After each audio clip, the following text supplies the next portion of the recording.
Bonjour, je vais vous présenter l'œuvre d'art qui s'appelle Hercules and the Hydra and Hercules and Anteo. L'artiste de cette œuvre est Antonio del Pollaiolo. Antonio del Pollaiolo est un peintre, sculpteur, graveur et orfèvre italien de la Renaissance.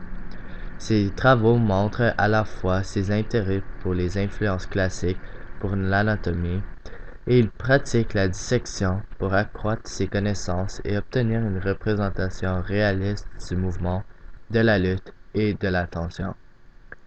Cette toile a été peinturée à environ 1475 et fait partie de la période artistique de la Renaissance. Elle est une représentation visuelle de la bataille d'Hercule contre le redoutable Hydra sur une falaise près d'un village. En général, la toile est de mauvais augure et agressive. Cette toile a comme couleur pigmentaire du cyan dans le ciel et du vert et orange dans le paysage en arrière d'Hercule. Les autres couleurs présentées sont des mélanges. Des couleurs chaudes et des couleurs froides sont présentées.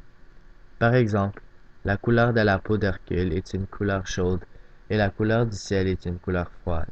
En général, les couleurs sont foncées, mais des couleurs claires sont aussi présentes dans la toile. Il y a plusieurs différents tons de couleurs comme le bleu dans le ciel et la couleur de sa peau. Dans cette peinture, il n'y a pas vraiment de ligne droite.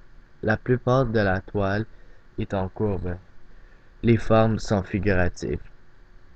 Pour l'organisation de l'espace, il y a dans la toile de la juxtaposition, de la superposition et de l'asymétrie. Du chevauchement, par exemple, le pied d'Hercule qui est saisi par la queue de Hydra. Aussi, de la diminution dans le village en arrière de la bataille entre Hercule et Hydra. Finalement, selon moi, dans la toile, Hercule porte peu de vêtements, ce qui peut représenter sa mortalité. Il est vêtu d'une peau de lion sur sa tête, ce qui représente sa conquête précédente du lion de Némée.